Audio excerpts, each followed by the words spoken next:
In my work, I approach questions of truth with the aid of Thomas Aquinas, who gives us many tools to work with. For me, especially important is what he calls the virtue of truth. As English speakers, sometimes when we use terms like truth or truthfulness, there's a kind of ambiguity in our language. We tend to collapse terms like truth and truthfulness together when they're really distinct. Interestingly enough, Thomas Aquinas recognizes the same ambiguity in the Latin. He says that sometimes people use the term veritas, sometimes they use veracitas, but in either case, what's important for him is that we think about truth or truthfulness as a moral virtue. So in other words, it's not just, truthfulness is not just a property that is used to describe words or sentences, but in fact, it's something that describes who we are as moral agents, and specifically as language users. For Aquinas, what it means to speak untruthfully is to say one thing and mean another, a lack of correspondence between our words and our thoughts.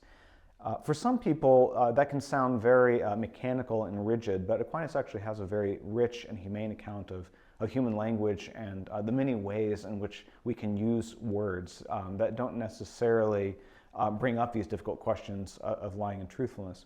But when these questions do come before us, thinking about truthfulness as a virtue can be a very helpful resource.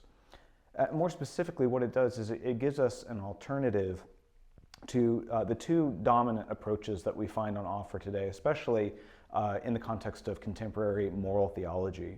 So on the one hand, we often find those who advocate a consequentialist approach to problems of lying and truthfulness.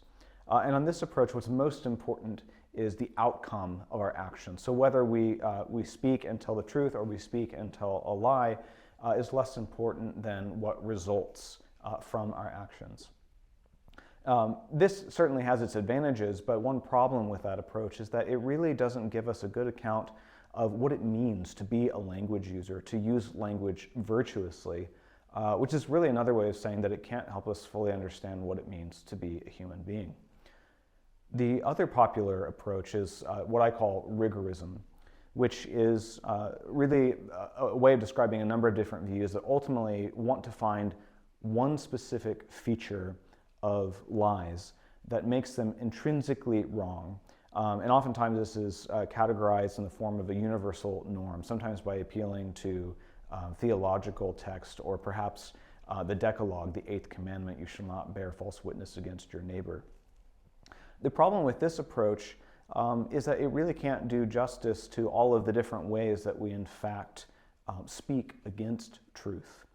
And this is really the advantage of Aquinas' view, because by speaking of truthfulness as a virtue and taking that as his starting point, it actually helps us name a significant number of ways in which we can be untruthful.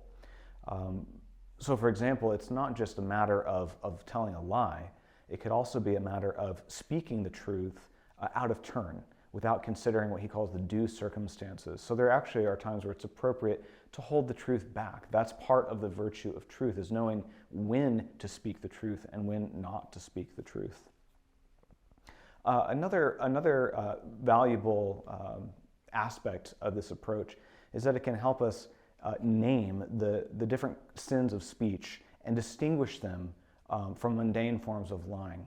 So we're able to name, for example, acts of perjury or slander or blasphemy or backbiting, and explain exactly what has gone wrong when a person speaks in this way.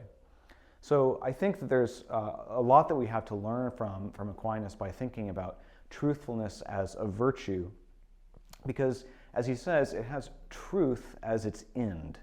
The end of the virtue of truthfulness is truth. And if we possess that virtue, it helps us not only get closer to the truth, but to grow in holiness, to become closer to God, and to be able to flourish in our human communities. So this is why I turn to Thomas Aquinas to help us understand what truth really means.